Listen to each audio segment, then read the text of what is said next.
Welcome to Real Flix Reviews. We're like a book club for people who hate reading. This month we're doing guilty pleasures, so we picked the movie Con Air, made in 1997.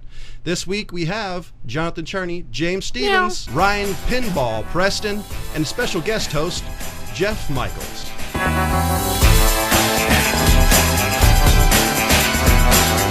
So which one of you guys have the description of this movie? It looks like me. A newly released ex-con and former U.S. Ranger finds himself trapped in a prisoner transport plane when the passenger sees control. And that explains about the first 9 minutes of the movie. Well, I haven't... No, not even the first 9 minutes. That didn't even cover the first 9 minutes. But it's basically the whole plot. How is he trapped come on. when he chooses to stay? There's no trapped. Well, no, he's trapped because he's Mr. Ranger. He has to do good, yet he's in jail. Well, can't leave no, a that's conflicted. Behind, That's not trapped. That's conflicted. Okay, Mr. Thesaurus. No, that's just common sense. I don't need a thesaurus for common sense. But it's also Nick Cage, so... Yeah. But come on, we all know he couldn't act his way out of a wet paper bag. I mean... I don't know. Have you seen Season of the Witch? It started to get decidedly worse over time. This was kind of right at the end of his heyday. Here's my question. What accent did he think he was using? Because every accent he uses is exactly the same. I don't know. I thought it was funny retarded. thing about his accent. He actually went to Alabama to, quote-unquote, perfect his accent. Wait, that's perfected? Yeah, that's what I said. I mean, he must have had about 20 minutes in the airport. Where did he go? Did he go all the way out into the back boondocks where they can't speak English at all? No, what it is he went to Piggly Wiggly to grab a soda, and that was his... that was his few minutes of training. I love the fact that he sounds, not too bright, but yet we're trusting him to save the world. Unfortunately, he normally sounds like that. I mean, that's not... Right, it's like someone from Walmart coming out going, "Don't worry, guys, I got this." Yeah. Matter of fact, I think exactly. I think people of Walmart.com was made specially for him. So here's... Wow. Okay, all right. Well, look, all joking about Nick Cage aside, I love this movie. I mean, there's a reason I picked it as a guilty pleasure. For one, something about the mid-'90s to late '90s and action movies was the perfect mix of practical effects, special effects, halfway decent acting. All the great character actors were in these movies. I love Cole Meany. I was watching him as a kid in Star Trek. Yeah, I agree. This was the second movie I remember seeing him in besides Under Siege that I was like, oh sweet, he's doing other things besides Miles exactly. O'Brien. He's one of those people that you're just excited. Oh, this guy's doing his thing again. And same thing with the likes of John Malkovich, Steve Buscemi, Ving Rhames, Dave Chappelle. You know what I mean? Even Danny Trejo, who wasn't a big name back then, but was starting to. I mean, I think this was actually one of his breakout things, but he was a memorable character. Yeah, I like him. Dusk Till Dawn as well. Yeah. Yeah. Yeah. I gotta say, because two of my favorite characters are John Malkovich's roles and Steve Buscemi. Those are my two favorite characters. Yeah. I agree. They're the most ones fun. whose acting sort of transcends the terrible writing. Well, I think it was also the character they played, because John Malkovich, as Cyrus the Virus, was... obviously smarter than everybody. I love the pacing, the way he says everything. I always wanted a Cyrus movie. He actually, during the filming of this, he apparently got pretty pissed off all the time, just because they kept rewriting his scenes, so he never really knew exactly how to play it or how it was really going to come out at the end. So I think he just played it a little more sadistic. That kind of explains why the character kind of changes randomly. Yeah, that probably absolutely. Well, there was a lot of rewriting done on this kind of thing. Apparently, the guy who wrote Die Hard with a Vengeance, I think the second Die Hard, Jumanji, he ended up coming in and kind of punched up the script a little bit. That explains a lot. Have anybody seen Die Hard 3? It's not exactly a terrific movie. Oh, don't you dare say that. Or what are you gonna do? Come on. He's gonna come out and monkey slap you. Everybody throws the first one as the best one. I'll give it the best as the genesis of the idea. But the third one, I mean, just the fact that Sam Jackson was doing the same thing with him, Sam Jackson plays the same role in every movie. But that's what they hired him for. I don't know. Caveman Hey, Sam Jackson, do Sam Jackson. I'm sure in the script it said we need a Sam Jackson type. I mean, you got Caveman's Valentine, where he didn't really play the same thing. You got Formula 51, where he goes running around a skirt. Yeah, I you get try to see a forget black about man in a that kilt. And I can name a couple roles where he didn't play exactly the same character. I don't like the character he played in any of them, but it's different. I'm pretty sure those movies were followed by really big paydays. And then what the hell was the name of his character in the Star Wars? Mace Windu, Thank you. How the hell did you know that? because I love Star Wars. Exactly, and he loves the prequels. I just really love that purple sword, man. That Wait, can we have a moment of silence for somebody who likes the prequels? Wait, hold on. I didn't hold say I on. liked the prequel. Wait, hold I on. liked You the can address story, that. just Go not ahead. the execution. Let me get this straight. So you like the purple sword, huh? I was making a joke. No, I think that was for, a Freudian Luke slip. Skywalker's groups. I want. I heard you swallow pretty hard on that one, Ryan. I mean, Yeah, he got a Started little a little lump in his throat. so Oh, Jesus. Where are we going with this? so Okay, back to Con Air.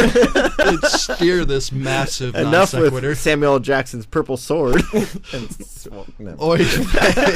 So here's the one question I have is that random guy who was landing on the con plane. Okay, yeah. Yeah. Whatever happened to his character? Did he just keep running? Did they ever show him again?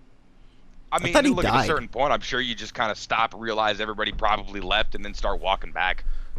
I thought he died. I don't remember. Did he not die? Well, when Which they one? took off and they were long-haired, flying overhead, you um, still see him running pilot in that guy. same direction. He was. So, you know.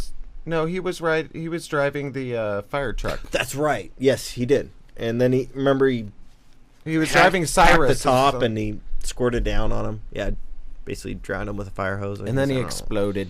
Yeah.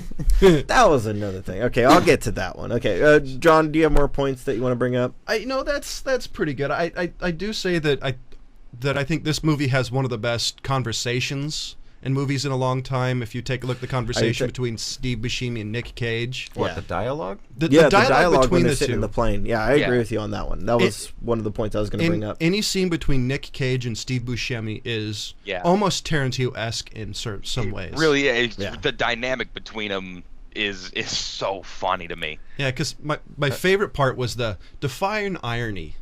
You know, Yeah. a bunch of idiots in a plane dancing and singing to a song with a band died and an airplane. Yeah. You know what's To a band really that died there. ironic about that? The plane that they died in was called the Convair, spelled Convair. Yeah. That I didn't that know. is Basically, interesting. Con Air with a V in the middle of it. So your turn. I was then. going to let Jeffrey. Jeffrey. Jeff. I was thinking that we could have him do his points first, but you jumped in, so because I wanted to Okay. see where he Oh, goes with okay, it. put me on the spot. Okay. All right, here we go. Let's see your little yellow piece of paper. Do Little do piece of do paper. do Um, do. No, come on. No, the favorite by far was definitely Buscemi's character. The purple sword. Yes, the purple sword. Yeah. I think Jeff has a new nickname. How did I get the purple sword? That was Ryan, not me. Because And that I was would something that actually like stood to out point in your mind. I apologize to all Star Wars fans for not calling it a lightsaber. I realize. You're really screwing things up here. I man. was wondering if you were going to get to that. All right. Anyway, so, All right, so we got- Buscemi's character. Buscemi's character, I think anything he's in, he can carry the role perfect. You see Trees Lounge. Actually, no. Okay. Anyway, That's go on. amazing. Wrote, directed by Steve Buscemi. Yeah. Really? Yeah. I'll check that And one out. starred by. Hey, Buscemi. don't hit the table. I'm gonna hit the table more. I'm going to mute you then. You're going to get a next half hour of just seeing his lips move. Sweet. No, the one thing that I do gotta say though that really bugged me about the movie, and it's stupid, just because I myself am diabetic. The one character they had on the plane there, I forgot his name, but Closer to the mic. ABO. yeah, they were freaking out. Go, oh, I need my insulin shot, and or I'm gonna die, or go into insulin shock. And I'm sitting here thinking, no, you're fine. You know, basically the only problem he had was, let's just put it this way: he would need to have eaten a large meal or a lot of sugar or something in order to have to need that insulin. I didn't see him eat the whole damn movie, so he's fine. All right. He did eat one of those pink snowballs. Oh, Yeah, but that was early. early in the prison before he even left to go on this plane. I'm just making up, yeah. It's a slow burn. Just saying maybe he found a stash and you know. Now, granted, I'm arguing a point over Con Air, which 90% of the film is technically impossible. Oh yeah, well I mean I love the little goofs in this thing. Well, for example, you can't on the ground you can't steer a plane with the stick. No, Steer it with it's your foot feet pedals. Yeah. Yeah, it's foot pedals. So I mean, you know, it's full of those little inconsistencies, and you know, but that's what makes these dumb '90s action movies so endearing. You know, it was enjoyable. I had a good time watching it. It definitely wasn't something I had to put my brain to work for. But it's a Hell Nick yeah. Cage movie. When's the last time you had to put your brain in gear with a Nick Cage movie? Well, it's like I was a ferret or something, and somebody, you know, hung a piece of jewelry in front of my face. They said, "Ooh, shiny." You know? Pretty much. That's about as far as I went with it. It wasn't like, you know, that has a deep, profounding meaning. It really changed my life. Well, there is one spot that I wanted to discuss. Is the Steve Buscemi part at the end, towards when the little girl was still alive. What do you think that meant? Anything? It meant I think you read way I into think that. I think it was referring to just the scene with the when they were singing together when she's like, "Are you sick?" Well, He's no, like, because why do you ask? Well, the scene after that, when they're taking off, that little girl was still there, but without the Barbie doll. And I've heard a couple of discussions about what that actually meant. See, And this is a '90s. I don't think I read too much into that. I think John did, and whoever else he's conferring with on this Well, one. it's a '90s movie, so you never know if they try to, you know, put But- something. But you're kind of thinking about it as that, oh, this is him leaving his murdering, killing Ways. past behind because This he is- met a little this is girl a- that he wanted to kill but didn't want to kill towards the end of his relationship with her. Dude, they just played in an empty pool in some, you know, trailer trash, falling apart, dimsel And area. moreover than that, this is a Bruckheimer production. well, I also think They it's didn't get that deep into it. Yeah, that's what I'm kind of thinking. They just kind of wrote that in as a fun part to make you kind of a little bit more creeped out I by don't- Shea And a little more, you know, a couple redeeming qualities towards Buscemi's Yeah. character. well, there is no redemption there. They're making you like the worst, sickest possible person in that whole movie, and you're going, Right. "Hey, I like this guy." Well, see, that was, I think Maybe he's not such a bad guy after all. Well, I think that was the point. Where'd my actually. cat go? I think the point actually was that even though he was the sickest, dangerous person there, he seemed the most sane. See, I kind of agree with you on that one. I'll agree with you on that one. He was the most sane out of all of them because he was basically not joining in the shenanigans that they had going on. He was just kind of relaxing and watching everything. plus I don't think he was a child killer. Actually, he did say that he did Yeah. cut some little girl's face off and wore Or is it a hat? as Well, he didn't drove say it. little girl. No, he just didn't said say little one girl. Now, Did he say woman or girl? I'm I thought thinking he he said was girl. like, I'm thinking he was like that dude at Snapped at work, you know, kind of guy. Like a Michael Because Douglas. Yeah, like it was falling saying he down? killed Well, like 30 there was people the or something, scene right? when he was explaining, you know, how Dahmer and Gacy did it because they'd excited them. That Yeah. seemed to be his sort of proclivity. Oh, that's okay. true. That's a good point. I don't know. I don't think he was. I don't think that whole little girl scene was him kind of trying to be redeemed as a character. I think it was more like what Jeff was saying, is that they were giving you a little something extra to like this character, who was basically the only character besides Nick Cage who got out of there free.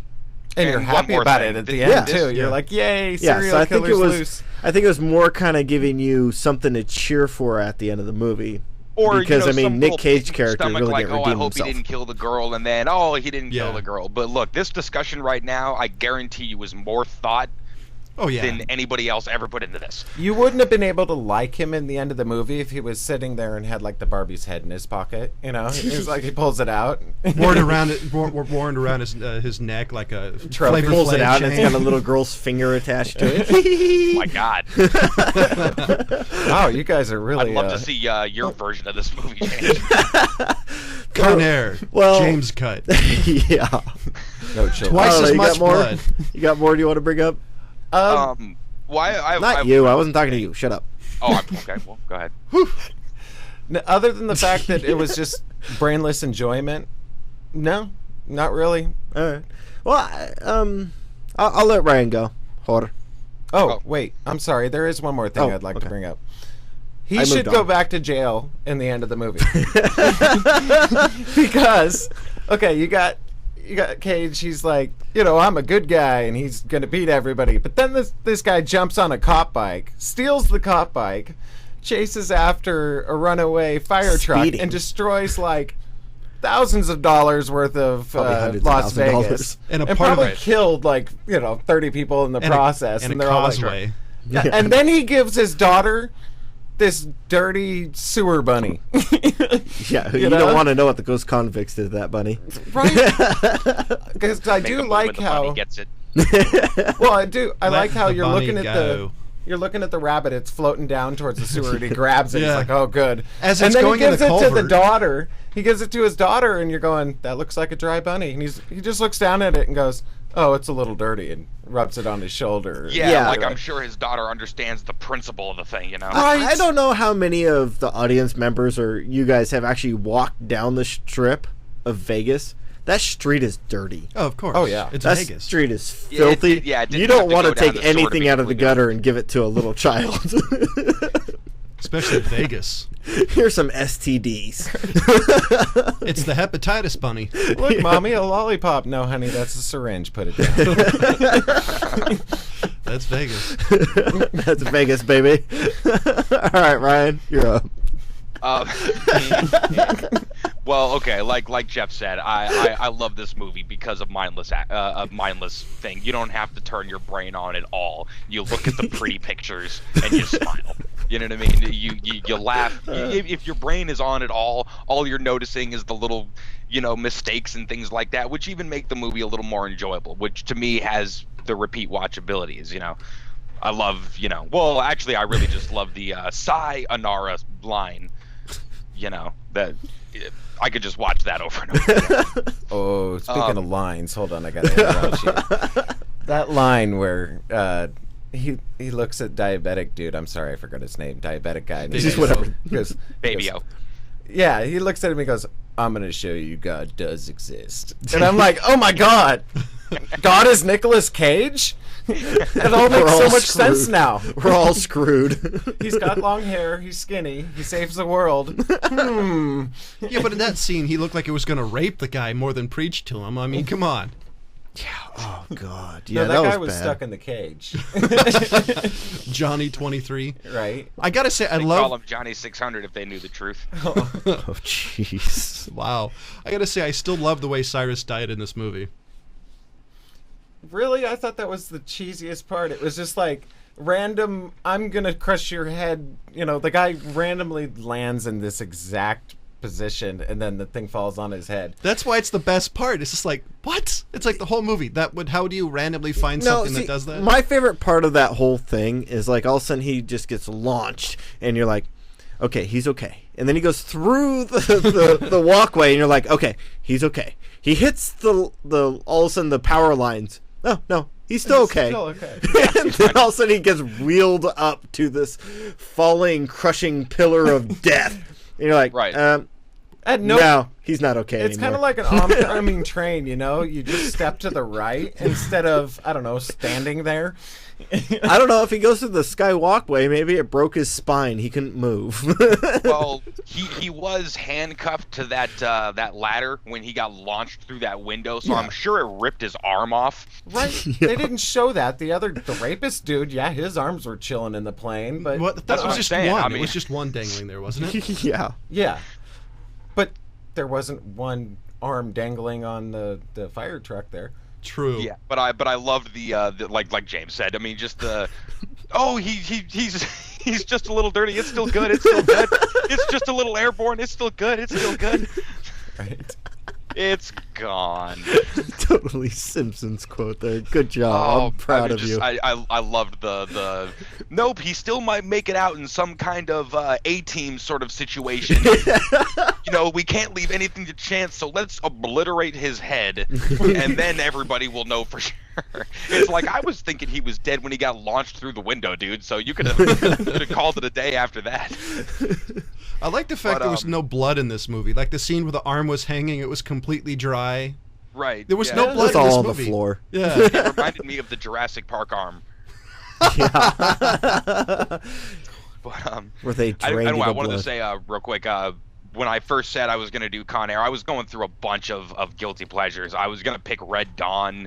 I was going to pick like 1 through 3 on the Mighty Ducks. You know what I mean? Just jeez. random things.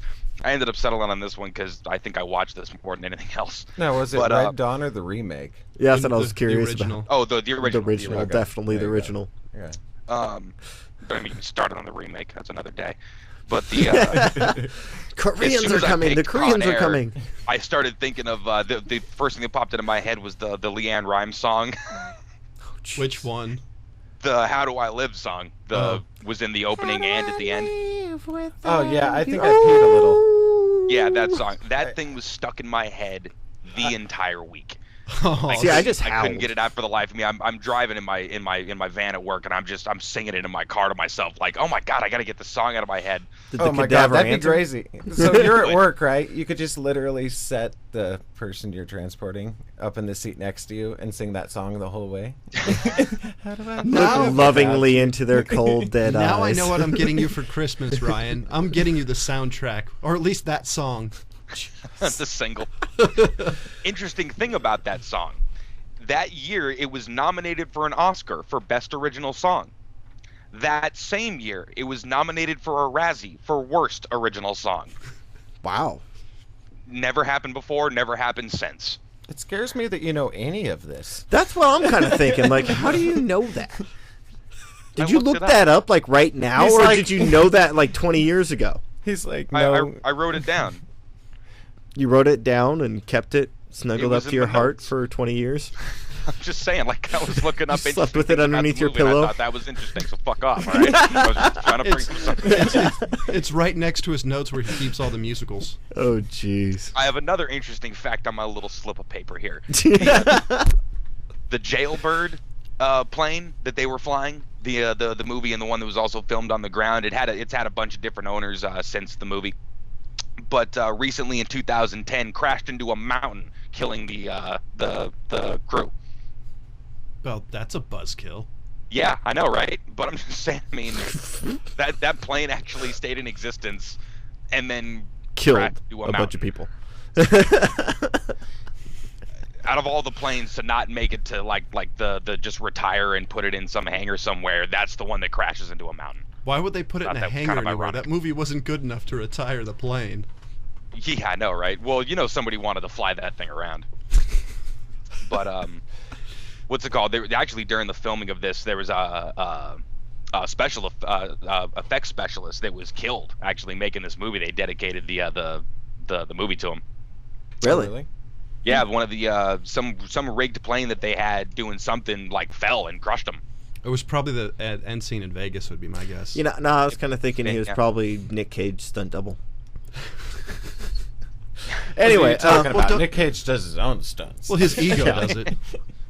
So, okay, Ryan, what do you give this movie? oh no, I didn't even say nothing, At least he jackass. doesn't You know, go. like, the accent stunts. Okay, you go. Okay, I agree with you guys. Buscemi's character was one of my favorite ones. He's in there, you know. I don't know. I think, like you kind of said, you know, John Malkovich's character was a really good character. But after Brian kind of explained why he seemed like all over the place, because he seemed bipolar in this movie, dude. He really did. Mm-hmm. But, you know, after he kind of explained that he was having issues with the director and the writers, you know, always changing what he was supposed to do, that does make sense. But I also think the bipolarness really adds to how crazy that character was actually supposed to be. And I think the anger he was, too, because that Yeah. really added to the character. Yeah, because there was a couple scenes where he just kind of like totally went nuts, like angry, and he probably was really pissed off, considering that he was getting screwed with. He had some great lines, though. Like the scene where he was walking the wing, you know, talk about why does Nick Cage want to save the cops, and he's like, you know, talking about how his hatred to his particular proclivity to hating cops is as penal Well done. lord. That whole scene was just really well written. Yeah, there was actually surprisingly a lot of pretty well written monologues mentioning, you know, Buscemi sitting there kind of talking about, you know, the irony, and there was a couple other ones where he was also kind of trying to analyze Malkovich's character and Ving Rhames' character. I thought that was pretty well done. The thing that really always takes away from this movie for me is actually Nick Cage's character. I got to be honest. That character right there with that horrible accent, just the random kind of like he's badass, but he's got a sensitive side. Don't mess with my bunny, type thing. It's like, really, dude. Speaking of the bunny, I think that should have been Cyrus's death somehow, like, because he made fun of the bunny. Remember that scene? Okay. So he should have died by bunny. He should have been. He should have had the bunny shoved down his throat and suffocated on the bunny. Here you go, little girl. Sorry, on my daughter's happiness. Poor hepatitis rabbit. Hepatitis rabbit. Yeah, that's what it was. The bunny and then was he can give coated it in to his sugar. daughter. And then he can give it to his daughter. I'm just spreading the love, Chuck. Anyway. Oh, so many That's jokes. horrible. That's horrible. The end of the movie, Cyrus is holding the bunny as a hostage. Nick Cage has to shoot through the bunny. Put the bunny down. The other thing that was really distracting to me was the random things that blew up. Because there's the bike that John Cusack's on, right? Mm-hmm. Yeah. And he hops off, and all of a sudden that bike goes boom. And then, Dude, Nick Cage is on the bike, one thing I've and then learned he from hops off movies the is bike. Every vehicle is packed with C4. No, hold on. But John Cusack's bike was the exploding bike. Nick Cage's bike, when it went down, it didn't blow up. Nick Cage is God. So it was kind of like, really, you have one bike that blows up, the other one goes down and it doesn't blow up. I want both bikes to blow up. Consistency, guys. Consistency. Well, it's not Michael Bay, so it's not like explosions. But they managed to it's- blow everything else up. He didn't have an It is still the exploding punch. 90s, so there is still those kinds of, gratuitous, let's blow shit up for the sake of blowing shit up. But, I mean, they actually did this. They filmed it in 96 when they were just destroying the Sands Hotel. Oh, okay. And it just happened to be So the sort plane of helped. gratuitous for them that they were able to sort of get there while they were destroying Las Vegas, essentially, and were able to film part of it. I would have liked to seen Nicolas Cage replaced by the bunny. Oh, I that think the movie bunny would could do a rule. much better job. Like With the cruising sa- around in a bunny suit like Donnie Darko. Yeah. Oh, that just blew my mind. That movie would kick so much ass. What you got to do Kick though is bunny you butt. got to have them with just remove Nick Cage and have all the audio the same. With just a bunny. Just the bunny. Well, that would explain the bad accent. It would actually, you know what? At that point, it would probably fit. It wouldn't be a bad accent. You'd be like, I believe this bunny. Yeah, but the does- hepatitis rabbit for the win. But does the bunny wear the horrible cowboy boots too? No, you gotta draw a line somewhere. Okay, good. It's just wearing spurs. We're trying to better the movie. There is actually a series. I think it was the Stars Network that does the 30-second renditions of movies with bunnies. Yeah. Yeah, Oh yeah, They I've do seen like that. Jaws with bunnies. they probably did Con Air. They almost have to at this point. So all in all, I mean, the movie, like Jeffrey said, is it's a no thinking movie. If you put thought into it, you're not going to enjoy it. If you shut your mind off and basically drink a shot every time Nick Cage talks, you're going to enjoy the movie. Well, before you die. Well, I mean, you're not going to make it to the end. So James, Yeah. what was the woman's perspective? She actually really likes this movie. She does. She enjoys this movie. She was happy you actually picked it. So there was Awesome. kind of like a little bit of shock there. Like, really? The fifth member of the Real Flix Reviews. Out of all of these movies we picked, you get excited over Con Air. That's awesome. Not everything is illuminated. Con Air. I know I've told you this before, but you picked a good one. Yeah, but the reason why is she also loves the song. The Oh, I mean, Leon of Rhymes course- song of that course you're she in there. And she was actually had to go in the other room to take a phone call. So she was in the other room when the song came on. I was just sitting out there howling to the song. And she goes out and goes, "You were howling to the song." Yes, I was. Loud enough for you to hear, by the way. Okay, James. So what's your score for this? 2. Seriously? Yeah, 2. Wow. I'll give it a 3. It was a little bit more enjoyable. What about you, Ryan? I think he's still 3 butthurt. based I said on 2. just the character actors alone and the 90s style of making movies. Good special effects, good characters. See, stupid, even stupid based off the writing. characters, I can't go above a 2. You see, I like this movie, so I have to give it a 3. Wow. Yeah. Really? Yes. I understand your 2, James. Don't get me wrong. Okay. but, Like, am I alone here in my 2 thinking? Well, no, you know There's- what? I agree with your 2, but I'm giving it 3 just because it's something I would watch again. yeah. He's, Okay. in, No-brainer, he's in love with Nick Cage. But it's, and I can't stand Nicolas Cage. But for He's some lying. reason, the movie is completely enjoyable. And, you know, you can kick back, you can watch it, and it's just like, all right, See, this is a good I time. guess this is where we're going to have to draw the line. I mean, I can watch this movie maybe every 2 years, maybe one, at least Every once. 6 months for me. Because I would just get sick and tired of it. And I mean, there's some things that are redeeming, like John Malkovich, Nick Cage, not really Nick Cage at all, but you know, John Buscemi. Malkovich's character, Buscemi's character is really good. Even Chappelle's character. Did yeah, good I job. enjoyed Chappelle's character in there, even though it was short-lived. Right. You know, I bet he had better things to do. He's getting more money off of doing tours, I guess. I don't know. he realized it was Nick Cage. And he's like, I'm not sure if I want to be in this. Actually, you probably heard his accent and was like, can you guys write me out pretty soon? So Ryan, this is the part of the show where Ryan gives us the movie news. And what do you have, Ryan? I got just a kind of a couple of random things. Well, first, this was the weekend that Man of Steel came out and did some damn good domestic numbers at like 125 million. It's for a the- record. for the weekend. Yeah. I want to Another, see that one. 90 for overseas. 90 million So- overseas? Yeah, and that's not something too like bad. that. And but this Was that in this the one's UK where definitely he's from? gonna be good, and they're already talking about the second one, who should be the next villain and whatnot. But, Okay. I want to see the Megaplixel guy or whatever. Mixelplick? Yeah, Mixelplix. Mixelplix. Yeah, or that'd be cool. Mixlexplix. Yeah, whatever his name is. I can't think of it right now. I can't see the spelling, so I can't say it. Right? But that would be a cool character to bring in. You know, randomness. I'm not quite sure if you could. That would be a weird movie. That would that be it. character pissed people off when it came out in the cartoons. I can't even imagine what it would do if it was in a movie. Dude, if they I'd do go it, see it. if they do it, they gotta have Jonathan. Was it Jonathan Warwick? Willow? Okay. I was thinking Oh, more yeah. like, yeah, okay, yeah. Well, if you're going for midgets, you guys do Elijah Wood too. Well, I was okay. Speaking of midgets, brings me to my second one. Oh, cool. Wow. The Yay, Hobbit, midgets. The Desolation of Smaug is the second edition of the Hobbit trilogy. is this The that they turned Hobbit in into. LA? Now, I bloody loved the first one. I thought that was And I I was would- really upset when they said they were doing it in 3 parts. I'm thinking, how the hell do you turn what in the 1970s it took them 70 minutes in a cartoon to tell the entire thing, and they're going to stretch it out to 9 hours. So I didn't see how it was possible. After watching the first one, I see how it is possible, and I'm looking forward to it. Because But they added stuff that was part of the Silmarillion and part of the backstory, Right. and they just made up a few things. So I mean, it's Sure. not.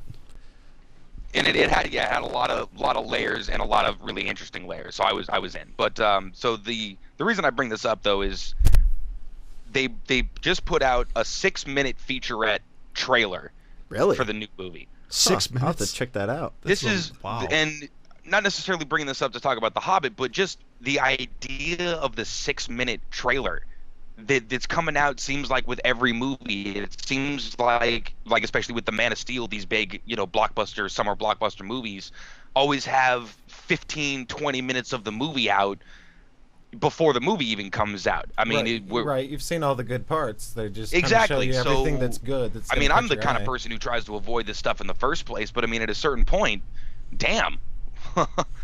Thoughts. I like going into a movie blind personally.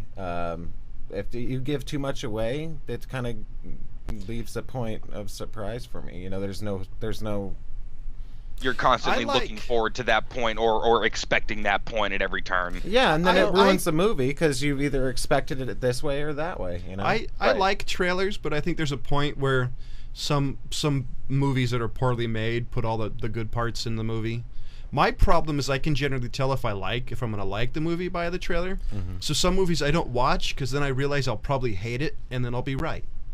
Yeah, well, that's something But as at the well. same but time, I mean, like the people that get their hands on these trailers, the way they cut them together and everything might not even necessarily be indicative of how the movie, I mean, it might show you how it looks, but the feel of everything, that's It's not like it's up to the filmmaker to have the feel of the trailer. It's just marketing.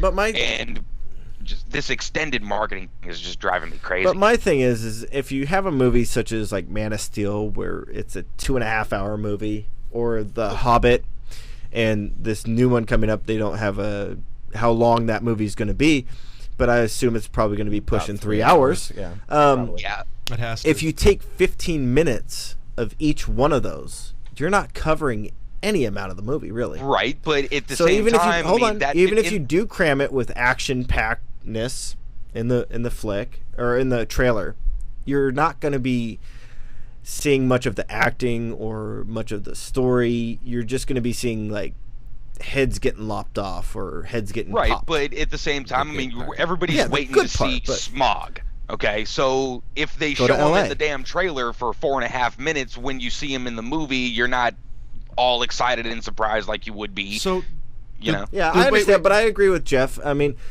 most of the big blockbusters that I actually saw trailers for, or saw something of it, you get let down when you finally go to the movie. Did they actually show Smog in the trailer? What a 30-second trailer used to do was intrigue you to go see the movie. Yeah. You I know, mean, there's it been some left you 30-second trailers that I've seen that I'm like, I actually am going to go look that movie up. Mm-hmm. The question, Ryan, is did they show Smog in the trailer? I'm not sure. I didn't watch it. I don't, I can't. Because I don't... like Jeff, I like to go into these things blind. I like to be on Surprised. the experience when I watch the movie. I don't... You know, another thing, when they're showing these epic fight scenes... especially, like the whole time, like, oh, okay, so I know when they get to this particular location, this fight scene's going to go down. And you're usually looking towards those scenes. You're like, okay, when is that scene? Oh, is it going to be now? You're noticing the plot points start to lead towards those scenes, you know what I mean? And you're like, oh, well, I know where this shit's going. Yeah, that's kind of what I'm thinking, like, as I still have yet to see Star Trek Into Darkness, and I've seen so many of the trailers, you get flooded with them, and you're kind of like, I kind of want to go see it, but now that I've been flooded with everything, I need to wait until I've purposely not watched any of the trailers for that one, just because I've kind of wanted to see it. The bad guy that's in that show, Sherlock. He plays Sherlock. Benedict Cumberbatch. I love Sherlock. Sherlock's great. It was amazing. And now they're coming out with the 3rd season of Sherlock too. Yeah. Oh, I can't wait. And that's not too long from now, but I don't know. I don't know. I'll be interested to see if they actually show Smog in the trailer. I'm going to have to watch it to see it, because considering that's such a major plot point, I don't see them doing that.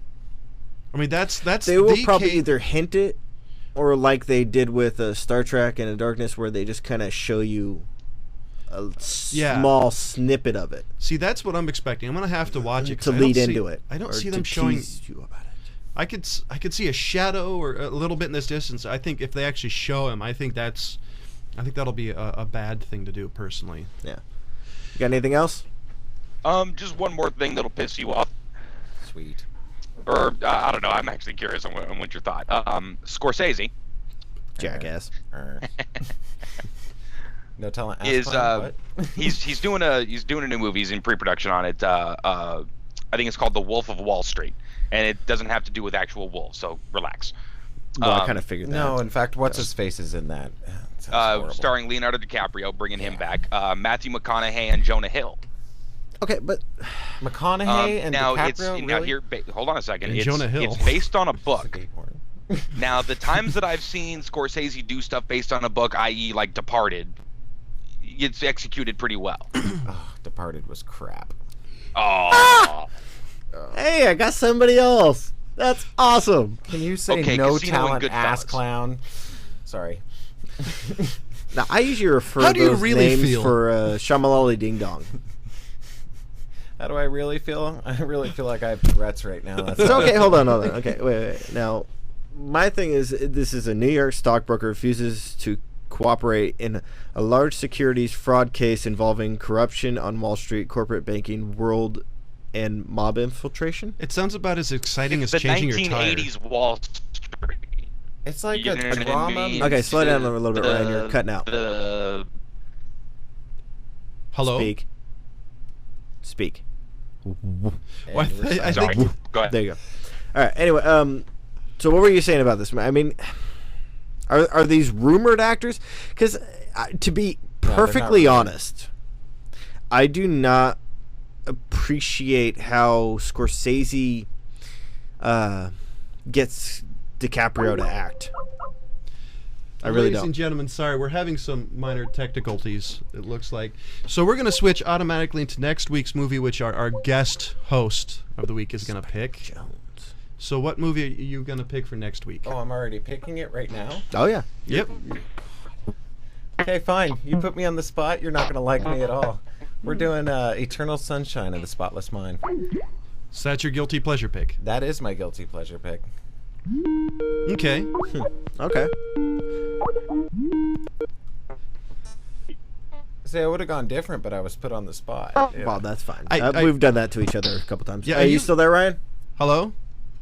Mark calling Orson. Mark calling Orson. Nope, he's gone. Oh, well, so looks like we're doing, was it Eternal Eternal Sunshine? Sunshine of the Spotless Mind. Yes. What- With Jim Carrey and Kate Winslet and Yeah. So what he said. Kirsten So Dunst. what he said. I can't. Watch the movie. Just So- sit down and enjoy it. So, ladies and gentlemen, I gave jeez. Ladies and gentlemen, I gave Con Air a 3. Ryan gave it a 3. Our guest host gave it a 3, and James gave it a 2. And we'll see you next week. See ya.